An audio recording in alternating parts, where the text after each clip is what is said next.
Iran এবং Israel যুদ্ধ সম্পর্কে আমি কিছু কথা বলতে চাচ্ছিলাম। বর্তমান বিশ্ব পরিস্থিতি খুবই ভয়াবহ।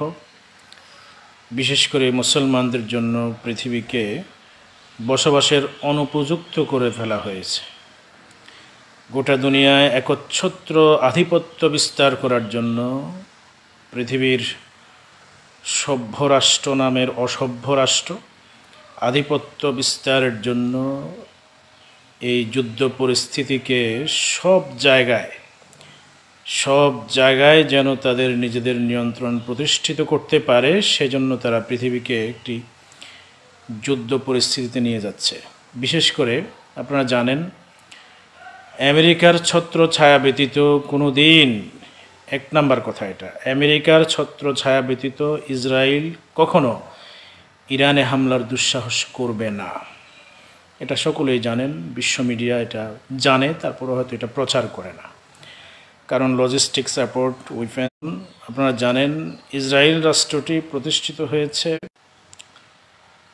গোটা মধ্যপ্রাচ্যকে নিয়ন্ত্রণ করার জন্য। ইসরায়েল রাষ্ট্রটি প্রতিষ্ঠিত হয়েছে মূলত গোটা দুনিয়ার মুসলিম রাষ্ট্রগুলো, বিশেষ করে মধ্যপ্রাচ্যকে কবজায় নিয়ে যাওয়ার জন্য এই ইসরায়েল রাষ্ট্র প্রতিষ্ঠিত হয়েছে, জোর করে ফিলিস্তিনের ভূমি দখল করে।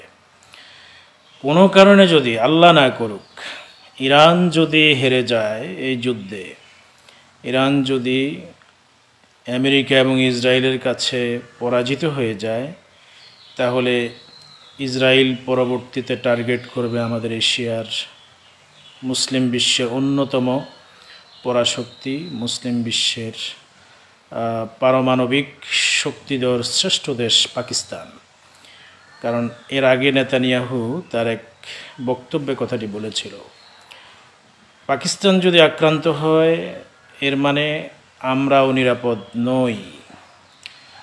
সত্যিকার অর্থে গোটা মধ্যপ্রাচ্য, Saudi Arab, Qatar, Kuwait, Iraq, Bahrain, Lebanon, Syria, সব জায়গায় তারা তাদের আধিপত্য বিস্তারের জন্য, তাদের জোরপূর্বক দখল করার জন্য তারা ভয়াবহ যুদ্ধ চাপিয়ে দিবে। তো এক্ষেত্রে ইরান সবচেয়ে বড় বাধা হয়ে দাঁড়াবে। যদিও ইরান শিয়া রাষ্ট্র হলেও মুসলমানদের স্বাধীনতা, সার্বভৌমত্ব এবং জীবনের জন্য শিয়ারা কখনোই ইহুদিদের থেকে বড় ফ্যাক্টর নয়। ইয়াহুদিরাই হচ্ছে মুসলমানদের স্বাধীনতা, সার্বভৌমত্ব এবং মুসলমানদের জীবন এবং সম্পদের সবচেয়ে বড় শত্রু।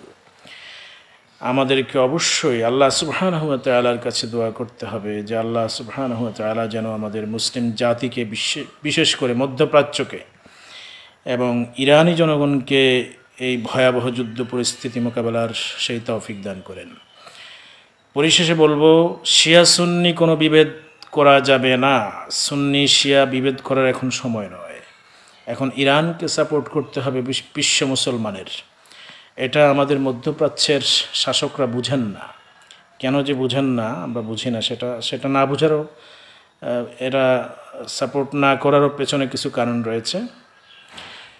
আল্লাহ রাব্বুল আলামিন বলেছেন যে আল্লাযীনা আমানু ইউকাতিলুনা ফি সাবিলিল্লাহ, ঈমানদার যারা তারা আল্লাহর পথে লড়াই করবে।